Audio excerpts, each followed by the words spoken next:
Sushi woke up a little early this morning. She usually doesn't wake up until like 9. Yeah, like 8:39. Some people may be like, what? She's been like that since like 3 months old. So we get our sleep, thankfully. But this morning she woke up at 7, which some parents are going to be like, that's still not even that early.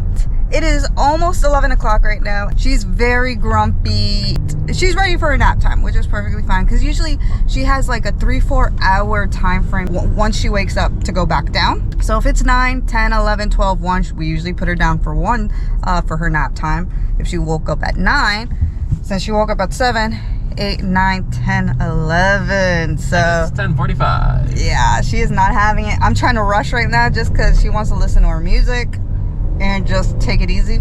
We are on our way to Paul's GI appointment. Woo! To follow up with everything, colonoscopy, fistula, stoma, all that stuff. We'll explain more, but right now let us put on some music for baby Sushi.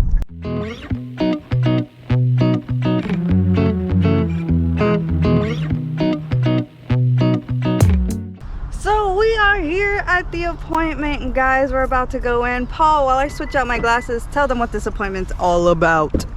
All right, so I recently did a colonoscopy, and so we're gonna go over some of the results, even though my doctor did tell me like, hey, everything looks great, there's nothing to worry about, but still want to go over the results, make sure everything's okay, and go over the biopsies to make sure everything is fine, know, you know, what levels of inflammation I'm at, even though he gave me a Crohn's score of 0, which is amazing.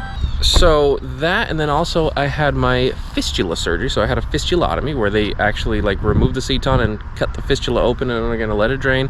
Want to make sure that he's on top of it, that, you know, we're all on the same page basically. Go over how I'm feeling, how the Entyvio is working for me, and see if any adjustments have to be made, which so far I think I'm doing really well.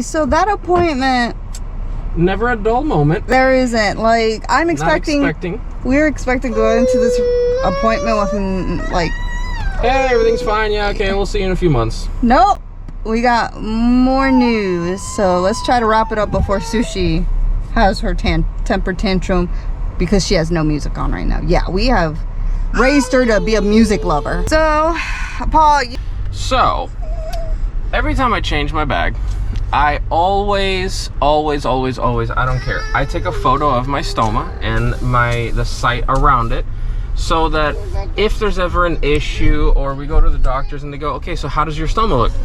Here you go, bud. Here, see the photo, everything is there, so they see the actual how it looks. Yeah. Because, oh yeah, it looks fine, but then it may look fine to me, but when a doctor sees it, they go, okay, no, there's something wrong. Yeah. That's why I always take photos, and also to have kind of like a history. Yeah. You know, hey, this is how it's progressing, gotten better or worse over time. Well, I did that last, and there was these like little white spots, like a little like cluster of white specks on one side and then one dot on the other, and then that other side has now grown to 2 clusters. I told my surgeon about it.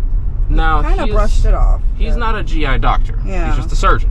So he's just like, maybe it's just bruising. Maybe it's just bruising. Yeah. It could be like, you know, you're prolapsing, so it could just be rubbing up against it. So it could be like a little bit of like trauma to the stoma. Yeah. And he's like, that kind of happens. It's okay. All right, cool. I had my GI doctor's appointment.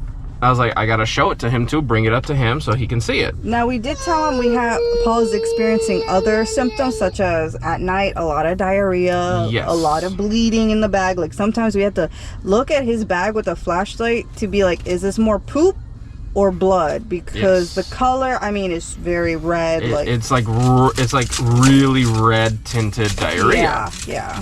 And that's kind of odd because I've never really had diarrhea. And yes, it is okay to have diarrhea with a colostomy bag, but my norm since the very beginning, I've never had diarrhea. Yeah, so now it's persistent. Yeah, my GI doctor's like, that's different. You know, it's not a good sign that, you know, everything is 100% with my medication, with the colostomy. So I showed him the photo of the, you know, my stoma with the white dots, and he's like, and you still have this? I was like, yeah. He's like, those look like ulcers. Yep. I was like, so what do you mean ulcers? He's like, if you still have them and everything. They start, apparently, they start at the stoma, and it shows that his Crohn's is coming back.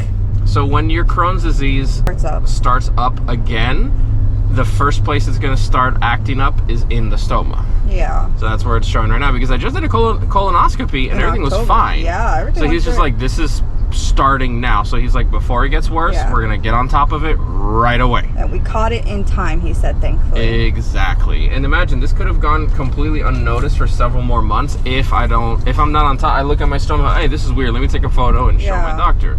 Because if I wouldn't have done that, and then 4 or 5 months from now, wow, I'm starting to have a lot more pain and issues. Oh, well, maybe, you know what I mean? So we're catching it very, very early, which I'm happy about.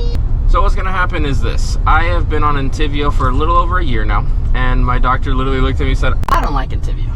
And he's like, and for your situation, you are very complex. It is not working, as we can see. It's more for mild Crohn's disease, and mine, I have a very severe disease because I had to have 35% of my colon removed. Yeah. So he's like, you have a very severe disease. Entyvio, you know, yes, it is helping a little bit, but it's not getting you into 100% remission, because he's like, you were doing great a month ago and now you have ulcers. A 360 kind of a situation, like in a blink of an eye, Paul's already going down that rabbit hole again. Exactly. So he is changing me to a different medication called Skyrizi. Yeah. I can't, I'm like, wheezy. But this is a new medication. He said that this is much safer than any of the medications I've been on before. Stelara was very safe as well, and this is safer than Stelara. Which is good. Because, you know, all these super specialty drugs, they have very bad side effects. I am starting to feel some of those side effects because I've been on these for many years. I have lots of joint pain, lots of issues that, you know, it comes hand in hand with this is just my life. I can't do anything about it because of the medication I'm on. So it's like, pick your poison, which I'm fine with the joint pain and feeling like I'm old, because guess what? I feel better with my Crohn's.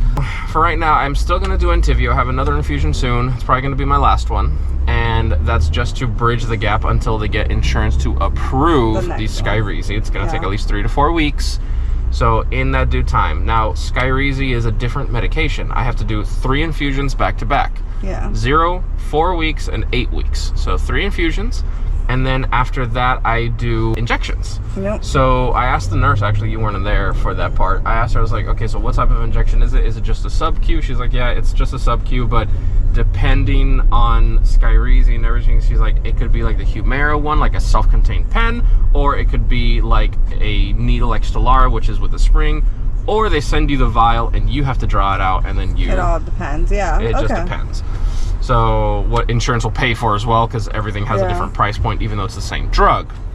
So yeah, that's what's on the docket for now. Alrighty guys, so this is where we are going to end it. Me and Paul still have to talk about the appointment and how we feel, how we're gonna go about it, processing, things like that. Literally, I won't lie guys, we got out of the appointment and just turned on the camera. Usually me and Paul have a, you know, one-to-one and really break down the appointment and see where our head space is at, because this takes a toll on both of us, you know, the family, and we got to be prepared for the next step. What do I mean that it takes a toll on everybody? Everybody was excited for Paul to do the reconnect. His family is all big on it. They wanted to do it as soon as possible. But now with this hiccup, you know, me and Paul definitely feel it's best to even wait much longer. If his body is still dealing with Crohn's and he has his colostomy bag, we can't imagine when he reconnects. Everything's in the unknown, and we don't know how his body's gonna react. And even my GI doctor's like, no surgery for right now. Yeah, he's just like, let's hold off. No. Like, it's not even in the conversation. We like that because we didn't want it in the conversation just yet.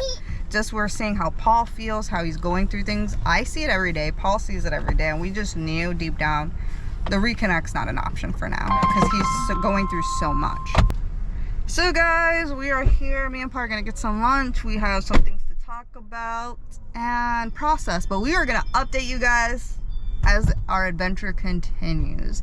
So do not forget to like, share, and subscribe. It truly means the world to us, and it helps us educate others, because Pa going on this journey, intense journey, has definitely educated others. And also, it also shows men that it's okay to be chronically ill. I have seen many in the past like, oh, men need to be stronger, men don't get sick. No, that's not true. And it is okay to accept that your body struggles in certain areas, and it's best to accept it so you can definitely do something about it right now. So guys, take care of yourselves, do what you love, and always put you, your health, and your family first. So guys, for now, adieu and goodbye.